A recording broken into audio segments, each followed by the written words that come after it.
Om Asato Ma Sadagamaya Tamaso Maham Jyoti Gamaya Mrityurmam Amritam Gamaya Avir Avir Maedhi Rudrayate Dakshinam Mukham Te Namaham Pahinityam. Om, lead us from the unreal to the real. Lead us from darkness unto light. Lead us from death to immortality, and reach us through and through ourselves, and evermore protect us from ignorance by thy sweet, compassionate face.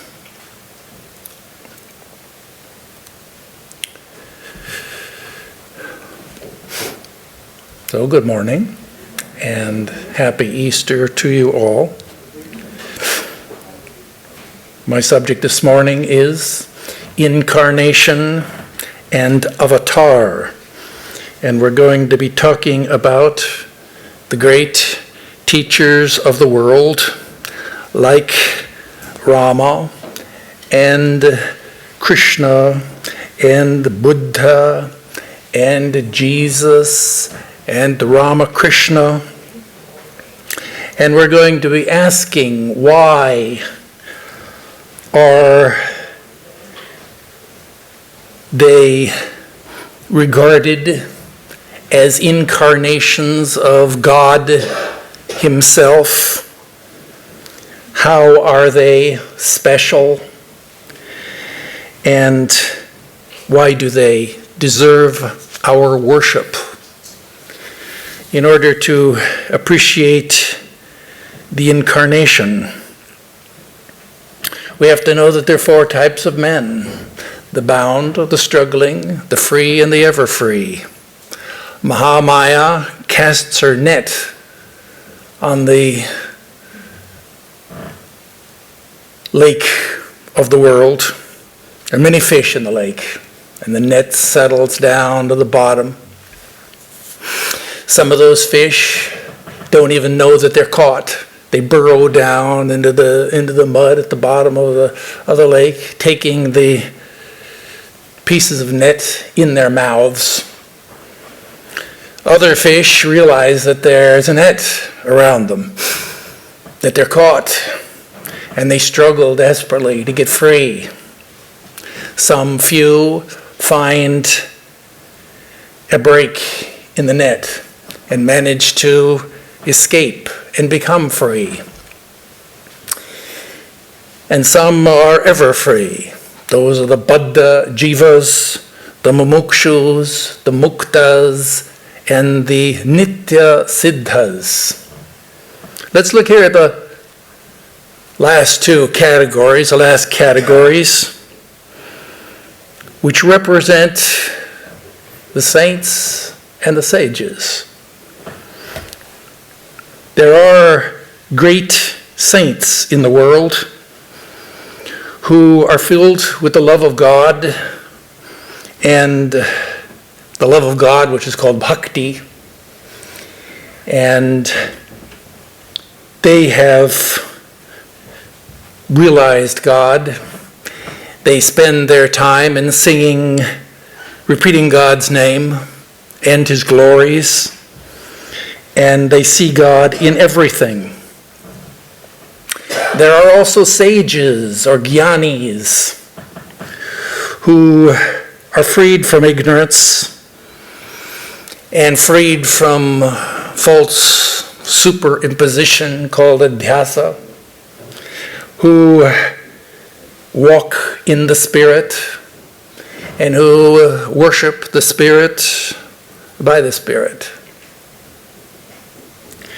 And then there are great heroes in the world, karma yogis, who are completely free from personal desires who are filled with compassion, who work for the welfare of the world without seeking anything for themselves. And then there are mystics who are yogis, they're Raja yogis, meditating in the caves of the Himalayas, and or like Saint Teresa of Avila, inhabiting the interior castle. Including and transcending all of these is the Incarnation.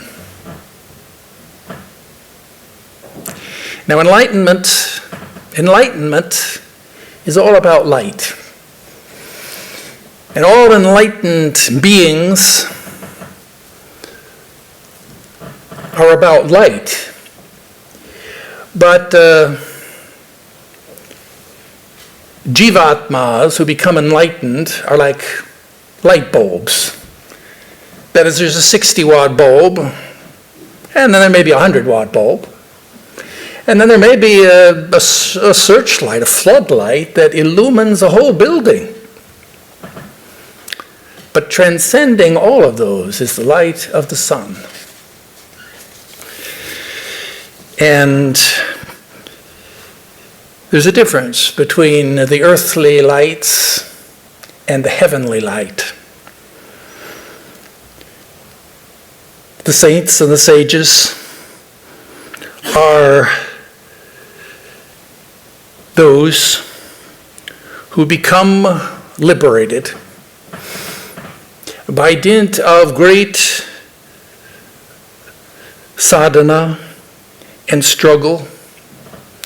They work and they do spiritual practices in this life and in life after life. And they achieve enlightenment. But their story is that they have come up from below. They've come up from below to rise up on high. The Incarnation, though, doesn't come up from below. He comes down from above. The Sanskrit word for the Incarnation is the avatar. Avatar literally means coming down from above. And we can visualize, for example, the Deus ex machina. If you've ever read or seen a classical Greek tragedy, you know that on some occasions, all of the characters, as the story unfolds, the tragedy becomes greater and greater. The confusion increases. And when the story reaches its crisis, the behind the scenes, they're turning the crank, and the crank lowers the Deus ex machina, that is, the God comes down on a cable from above onto the stage and issues commandments and solves the problems, and then they turn up and it goes up again, and the stage play comes to an end. So good metaphor for the coming down from above, the avatar. Two great religions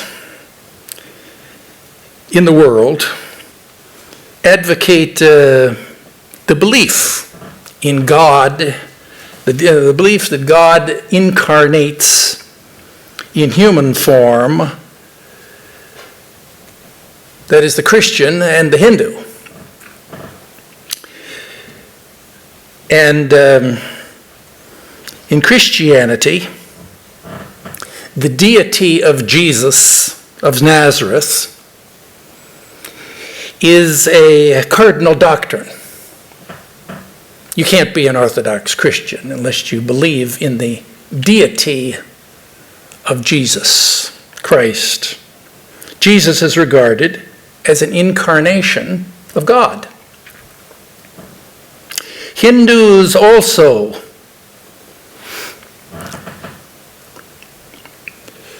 we're talking theology this morning. We're not talking about Vedanta philosophy. We're kind of talking about theological subjects.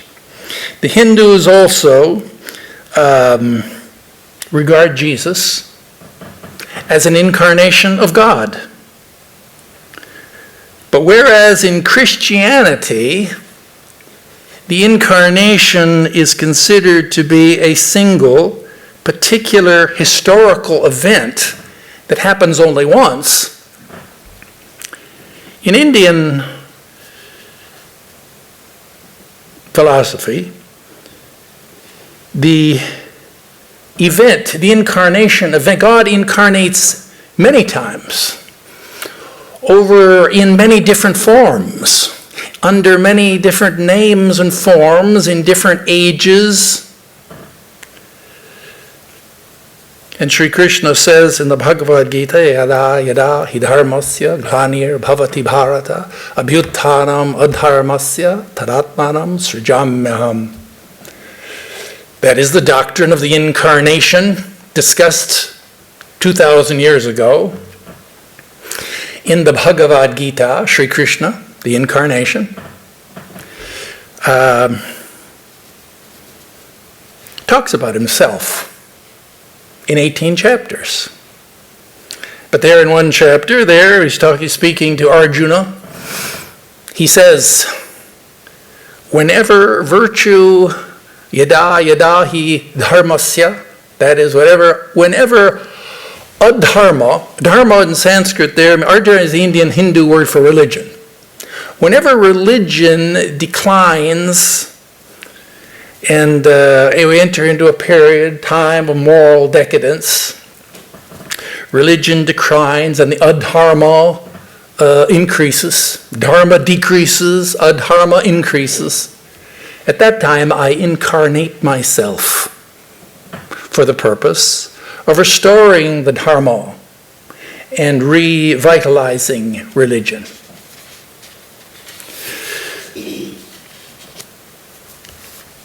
Now, God, in Indian philosophy, we have discussed the nature of God on other occasions. And in Vedanta, God is the universal man, described in the Rig Veda, described in the ancient hymns, Sahasra Sirsha Purushaha, Sahasraksha Sahasrapa. He has thousands and millions of heads, thousands of millions of arms. He's the great universal cosmic man.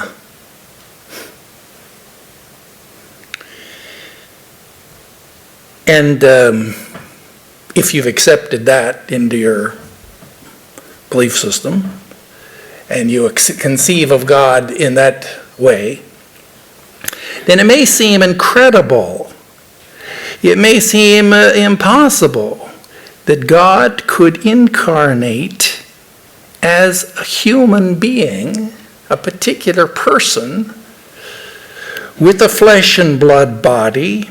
How is it possible that that being, who is defined as the sum total of everything, that is the whole, complete everything, how could the whole become a part?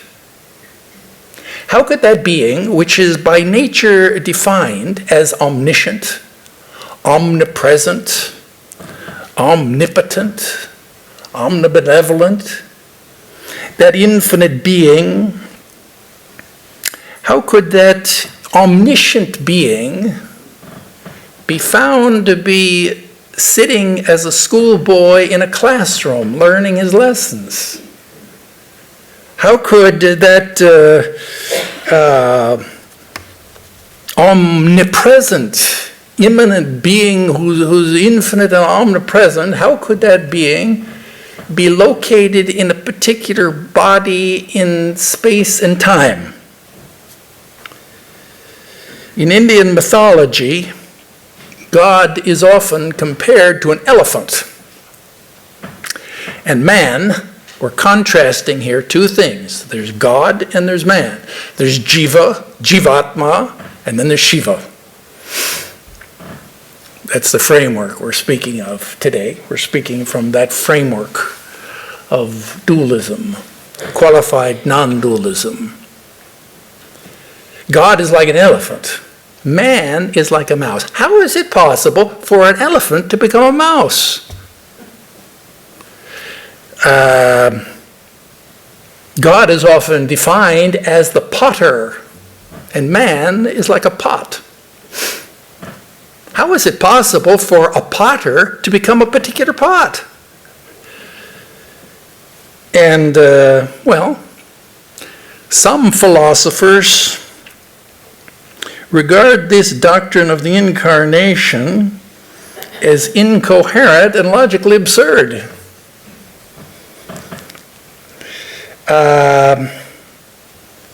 Theologians and church fathers certainly regard this doctrine as a divine mystery.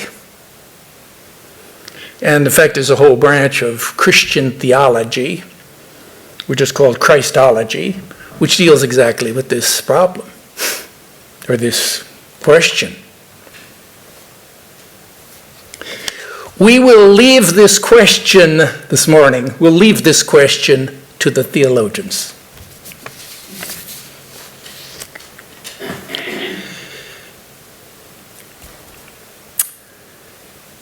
In ancient times, in ancient India, there was a great king, historical king, Akbar, one of the great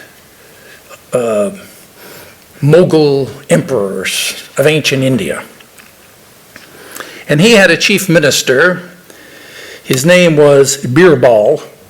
These are real people.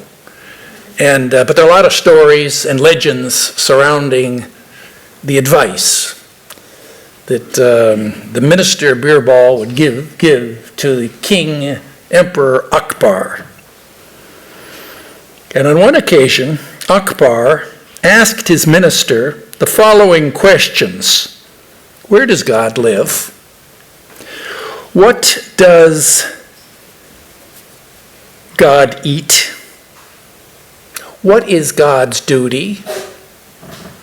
And why does God take a human form even though he can do everything by mere willing?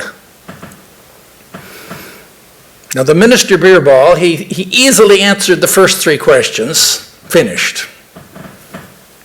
But the fourth question he hesitated, and he asked the emperor, he said, give me a little time. I will answer your question.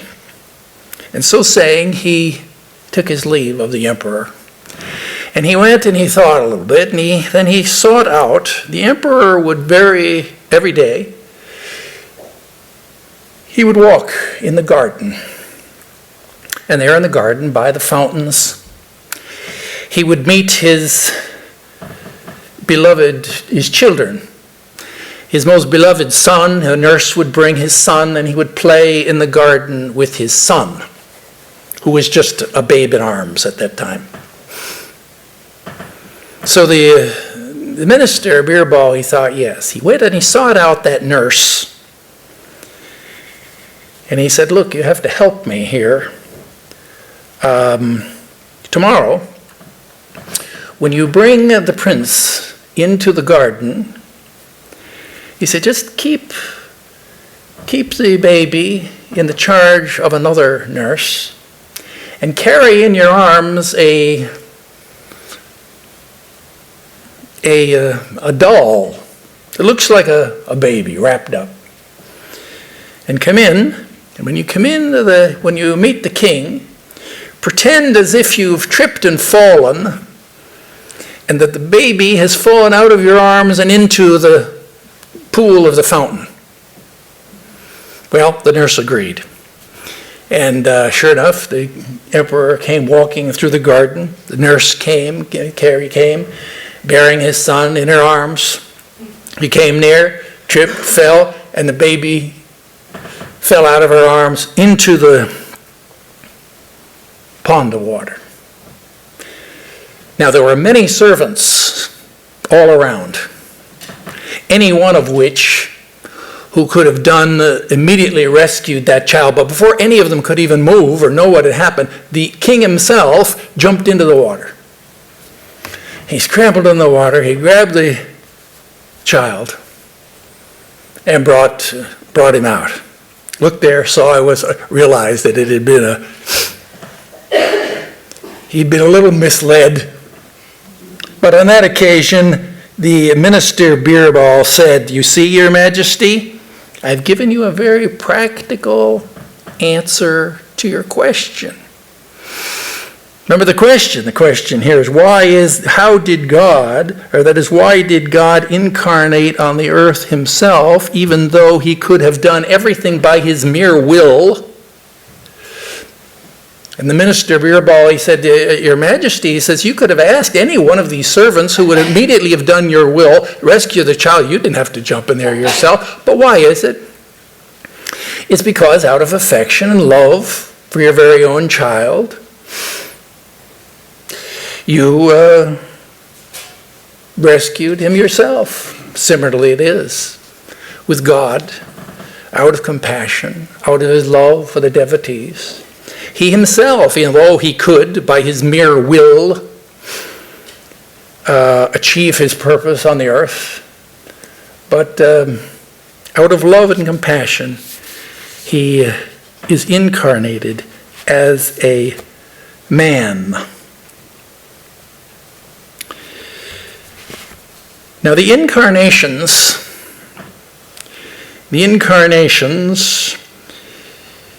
differ from saints and sages in body and in mind.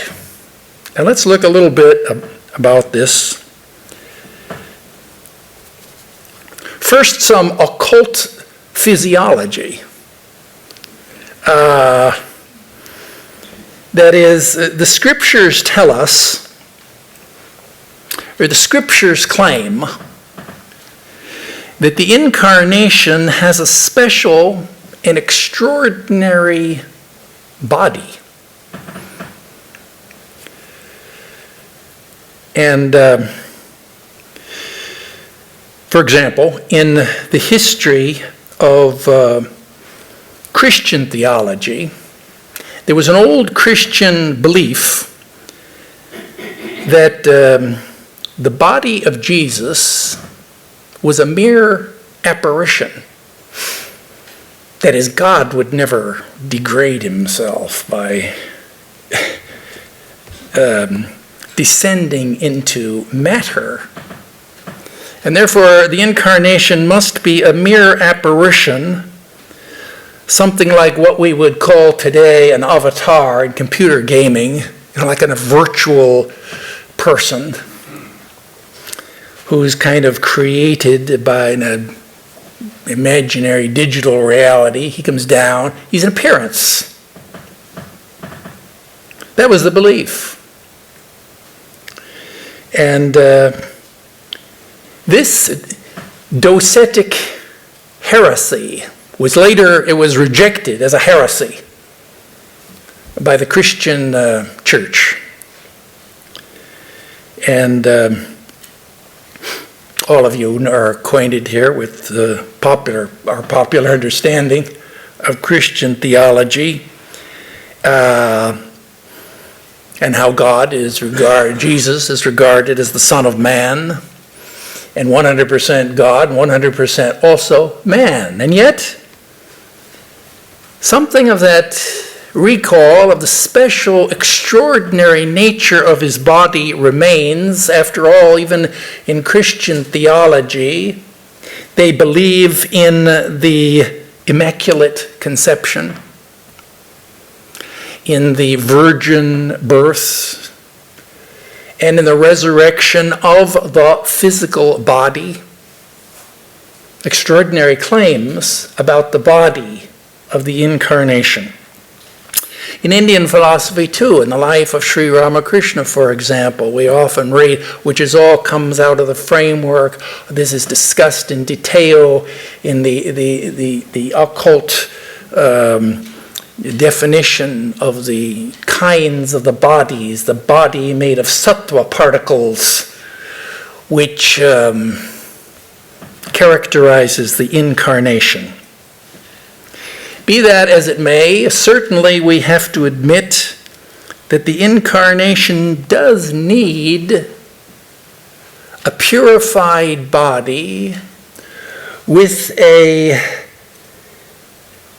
great stamina to endure the tumultuous experiences of God incarnated as man. And an ordinary body could not contain the emotions, for example, of the Mahabhava in Bhakti Yoga. The mind and the psyche of a jiva, that is a living soul. We're jivas, we're embodied souls. We're like a small puddle of water. Say that an elephant wanted to come and bathe in a little puddle, couldn't do it. Elephant has to bathe in a big lake of water. Otherwise, the puddle of water would be completely splashed all over, it'd be disintegrated.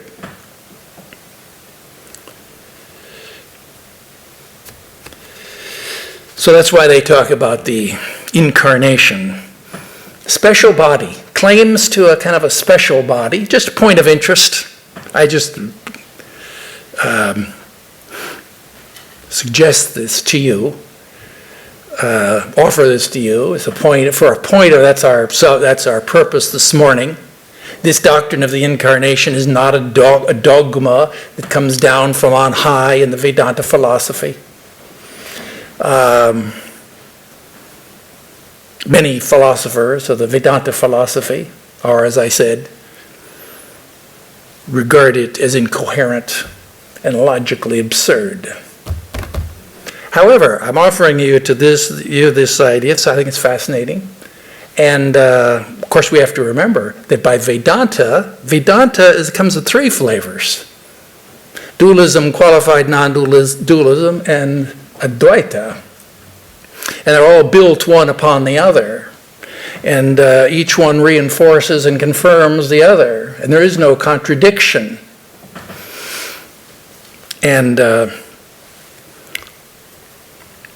this is not an official, this doctrine of the Incarnation is not an official doctrine as it is in the fundamentalist Christian or in the Roman Catholic Church. The Incarnation has an extraordinary body, and the Incarnation has an extraordinary, that is a mind, that is the spiritual experiences of the avatar include all those that we read about in the lives of the saints and sages. But the avatar, that is the Incarnation, also has unique experiences which are characteristic only of the God-man. For example,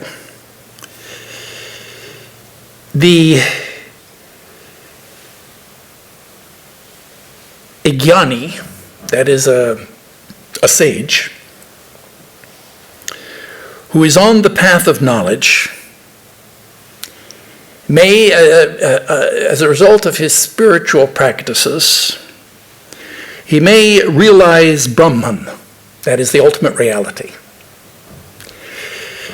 And When he realizes Brahman, the world will disappear. His mind will enter into, in order to realize Brahman, your mind, you have to be in nirvikalpa samadhi. There has to be a brahmakara vritti. There's one vritti in that mind, in deep meditation. And the jnani, by a leap of intuition, realizes Brahman. At that time, the world has disappeared. His body has disappeared from his consciousness. The body remains inert. And the body will sit there in meditation. You have a yogi sitting there in meditation. And he'll continue to sit there and sit there. People may wonder what's going on. The next day, somebody may come and pour a little water in his mouth. Another next day, somebody may come and try to put something in his mouth. Nothing works. The body dies in 21 days. That's the jnani. Now, there are some stories, it's true, of the vijnanis, that is, those who have realized Brahman, and due to prarabdha karma, very rare occasion, but it may be that their mind comes down again to body consciousness, and they live out their lives driven by the force of their prarabdha karma. That is momentum. It's the momentum of past lives. Now,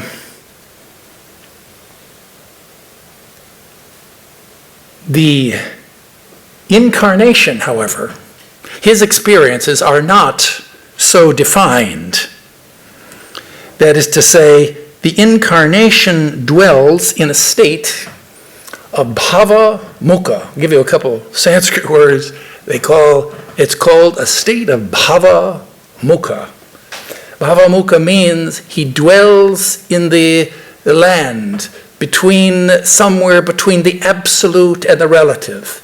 It's not that he rises up from the relative in the absolute finished. No, he comes down from the absolute, back from the nitya to the lila, and from the lila to the nitya.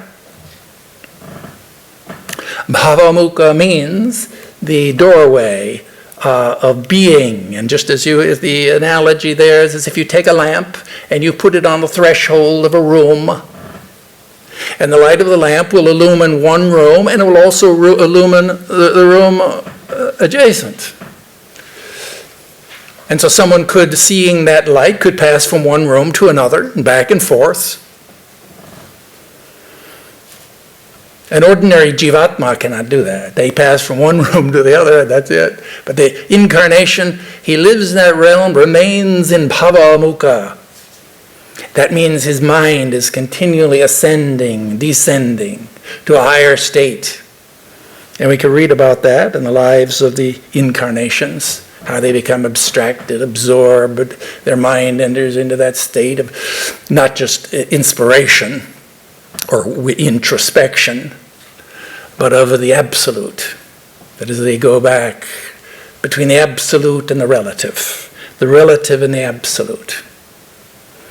It's as if they often compare it between the ocean and the waves.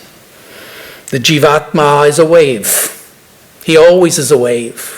Even if he becomes a saint, a sage, he's still a wave saint. He's still like a sage saint, a sage wave or something. That means he knows the water. He knows the water's wet. He understands, but he's still a wave. The ocean. When the wave dies down, it emerges into the ocean, but that's the end of that wave. The incarnation, however, is both the waves and the ocean.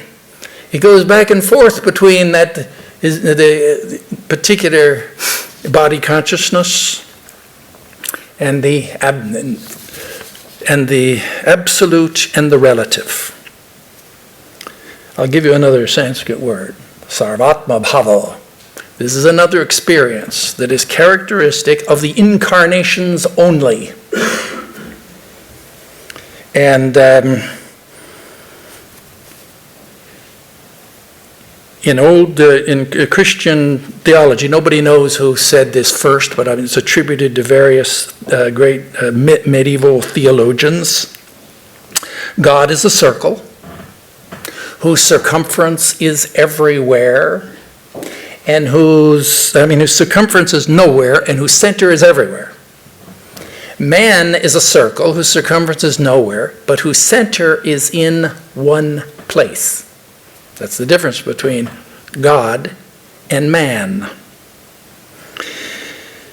And the jiva, that is, the embodied soul, we're jivas, the embodied soul has a localized consciousness. That is, however high our spiritual realization is, our default waking state awareness is always going to be this body and this particular body and this mind. That's the default. And the yogis can, with great effort, they can lift their consciousness from the conscious, they can go from the conscious waking state, conscious of the waking state, to the superconscious, and become oblivious of the body and the world and the body. And the yogis, that is, Jivatma yogis, can become, by the grace of God, like Arjuna in the Bhagavad Gita, they can have a glimpse. They can have maybe a peak experience of cosmic consciousness. It lasts for but a moment. It comes by the grace of God, and then it disappears. Has a transformative effect. But it cannot be retained by the individual mind. The incarnation, however, for the incarnation, this cosmic consciousness, it's called Sarvatma Bhava. Sarvatma Bhava means you feeling as if you're one with everything. That's the experience. You remember how one day Sri Ramakrishna was sitting on his cot there in the Dakshineshwar, looking out, the door is open. Out there he sees the garden. In the garden there's growing some very beautiful green durva grass. You pick that grass, they use that grass as part of the articles of worship in the temple. And as he sat there, he's sitting there, he's in a meditative state, he looks out, he's seeing that green grass. And his mind ascends into this state of Sarvatma Bhava. He feels like he's one with the grass. He becomes like identified with that beautiful green growing grass. And then a visitor comes walking along with heavy walking boots. Clomp, clomp, clomp, clomp, walks on the grass. And Sri Ramakrishna cried out. Devotees rushed over to see what happened. They look on his chest, big marks, bruises on his chest. That's Sarvatma Bhava. That means cosmic consciousness. And this cosmic consciousness is the default state of the incarnation. Ordinary people have to make an effort to raise their mind. The de-incarnation has to always make an effort to have his mind in a lower state, to be aware of the particular body in a mind, because left free he will withdraw and go into the higher state of cosmic consciousness. And characteristic of the God-man, the incarnation of God and the avatar, The incarnations come to this world. They come with a world mission and a world message.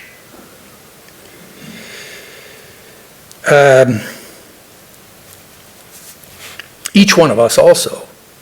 We are incarnations, as it were. We're incarnations with a small I.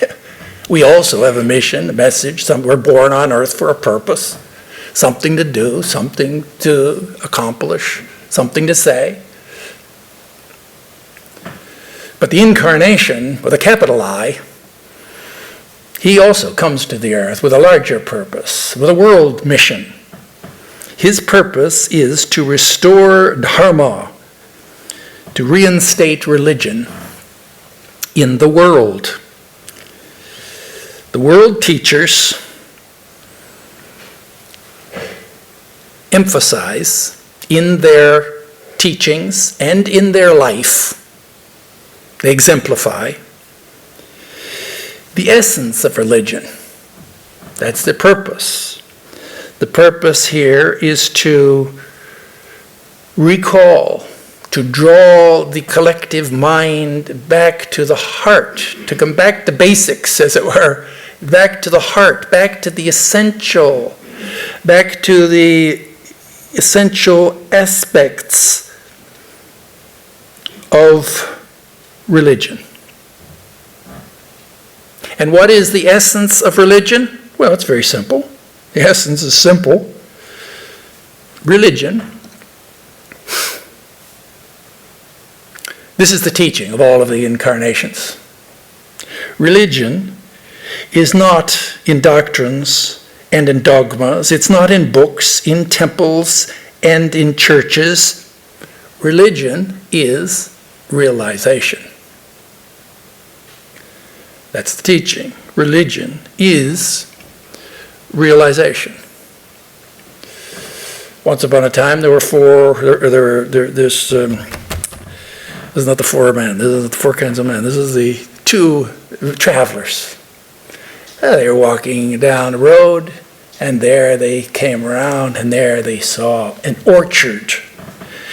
There's a mango orchard. And there they passed by the fence. They came to the fence. They came to the gate, and they looked in. Oh, there is look at this. It's the mango season, the ripening of the mangoes. And they were so excited to see. One man who was he was a businessman. And he immediately pulled out his calculator. He wondered, seeing all that orchard, all those mangoes and all the trees. Wow, this has got to be worth a lot of money. I wonder what the value of all of this is. He pulled out his calculator.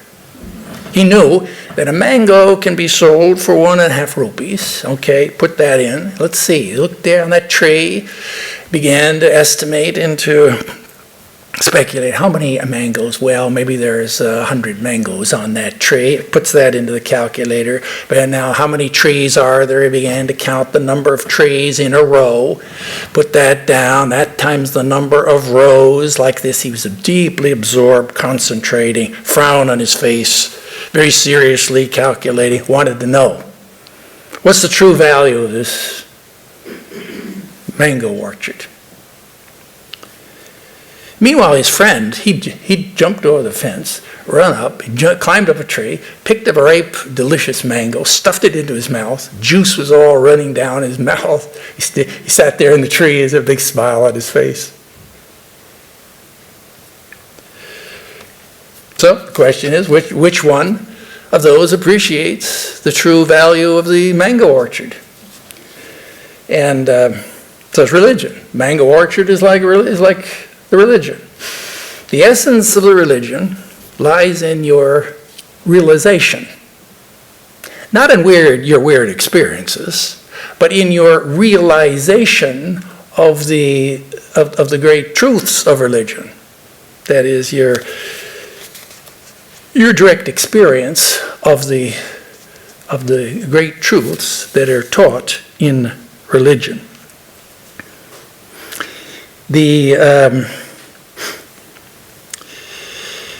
The story of the Incarnation, when you read the lives, that's why it's such a great bit of spiritual practice for us to study the lives of the saints. How much more it is to study the life of an incarnation. The story, it's a very human story. It begins with a baby being born. The baby is born, and he grows, and he goes to school. He learns his lessons. He becomes a little more mature. He becomes interested in soul, God, and religion. He seeks out a spiritual teacher, a guru. He gets instruction from the guru. And then he does spiritual practice. He struggles, he strives, and then he realizes. Then he has the great realization.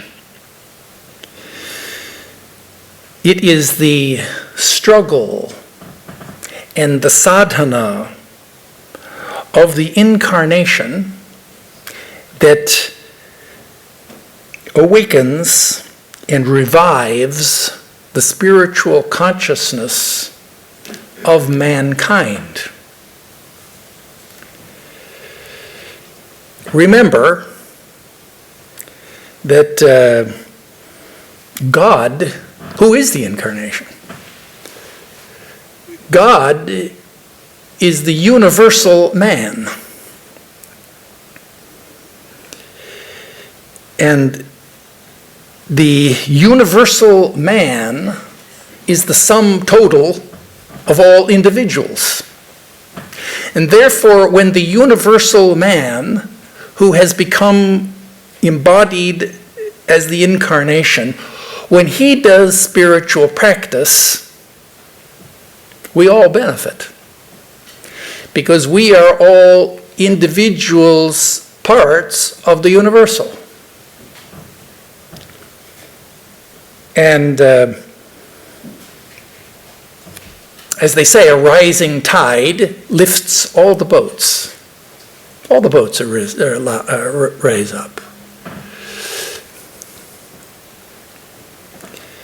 And that is why, in the wake of the advent of an incarnation, there is a revival of religion. And it's easier for the jivas, the jivatmas, the embodied souls. It's easier for us to do spiritual practice. Why? Because the collective spiritual consciousness has already been awakened. And the time is, the seeds are sown, and the time is ripe for spiritual practice. The Incarnation, I'll say one last thing, and that is that the Incarnation is an important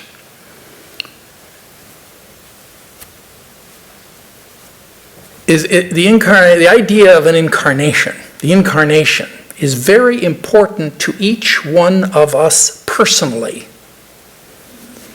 in the practice of bhakti yoga. Now, bhakti yoga is all about establishing a relationship with the personal God of the universe. A divine love relationship. That's called bhakti. Bhakti means divine love.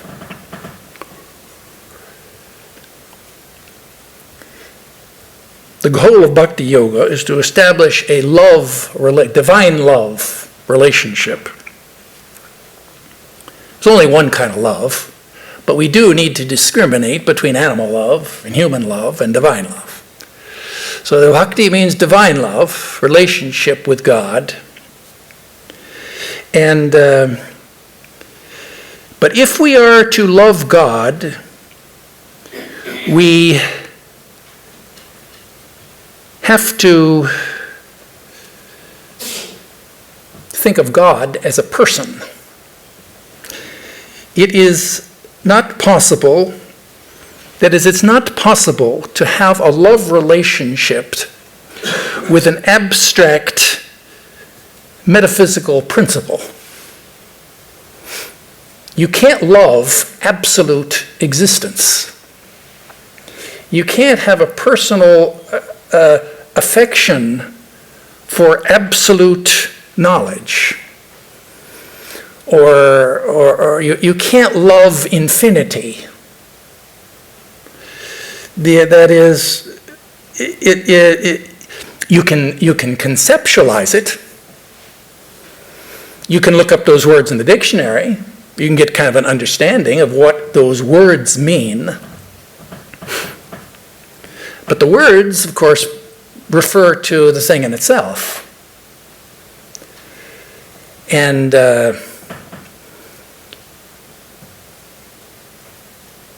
you can't, although you can conceptualize the